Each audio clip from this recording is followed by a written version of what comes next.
بلغوا عنی ولو آیا، پہنچا دو چاہے ایک ہی آیت کیوں نہ ہو۔ حدیث نمبر 2 یا لیسن نمبر 2۔ حضرت عمر سے روایت ہے کہ اللہ کے نبی صلی اللہ علیہ وآلہ وسلم نے فرمایا، اسلام کی بنیاد 5 چیزوں پہ رکھی گئی ہے۔ نمبر 1 ہے گواہی دینا کہ اللہ کے سوا کوئی معبود نہیں اور نبی صلی اللہ علیہ وآلہ وسلم ان کے رسول ہیں۔ نمبر 2 ہے نماز قائم کرنا۔ نمبر 3 ہے زکوٰۃ دینا، اور نمبر 4 ہے رمضان کے روزے رکھنا، اور نمبر 5 ہے حج کرنا۔ اسلام ایک ایسا مذہب ہے جو توحید پر مبنی ہے، یعنی اللہ کی عبادت کرنا اور اس کے بھیجے ہوئے رسولوں کی پیروی کرنا۔ اسلام ایک مکمل نظام زندگی ہے جو انسان کو زندگی کے ہر پہلو میں رہنمائی فرماتا ہے۔ اس میں اخلاقیات ہوں، معاشرت ہو، سیاست ہو، معاشی اعتبار سے ہو، عبادت ہو، سب کچھ اس میں شامل ہے۔ ازواجی تعلقات ہوں، تجارتی معاملات ہوں، اسلام کا مقصد انسان کو اللہ کی رضا کے مطابق زندگی گزارنے اور آخرت میں کامیابی حاصل کرنے کا راستہ دکھاتا ہے۔ اسلام کا سب سے بڑا جو ایلیمنٹ ہے وہ آپ کے عمل کے اوپر ہے۔ یہ نہیں کہ آپ نے صرف لا الہ الا اللہ پڑھ لیا اور اس کے بعد نماز، حج، روزہ، زکوٰۃ کا انکار کر دیا۔ ایسا مسلمان کہلانے کے قابل نہیں ہے، یعنی وہ دار اسلام سے پھر خارج ہو جاتا ہے نا۔ آپ نے جب لا الہ الا اللہ محمد رسول اللہ پڑھا ہے تو اس کے بعد سب سے پہلا جو ایلیمنٹ آتا ہے وہ ہے نماز۔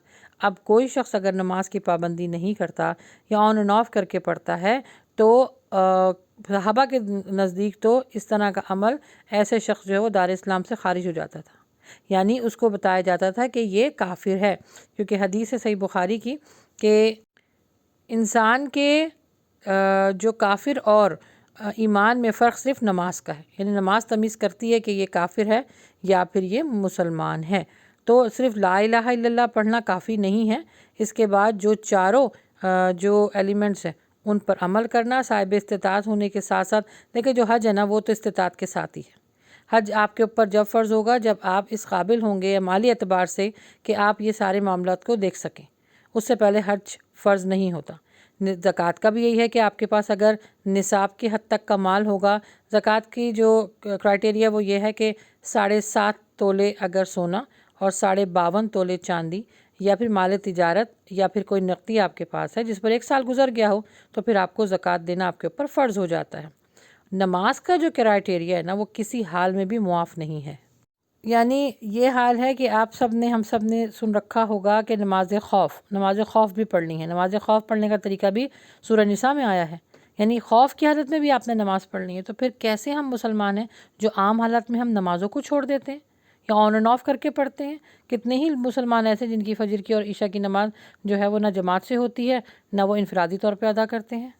دیکھیے نماز اسلام کا 5واں رکن ہے اور مسلمانوں کے لیے یہ بہت اہم عبادت ہے۔ نماز کے ذریعے مسلمان اللہ سے رابطہ کرتا ہے، اپنی زندگی کو اللہ کے سامنے پیش کرتا ہے۔ نماز سے کئی فوائد ہیں، جیسے کہ اللہ کا قرب حاصل کرنا، روحانی سکون حاصل کرنا، ذہنی اور جسمانی صحت بنانا، زندگی کے لیے ضابطہ حیات ہے۔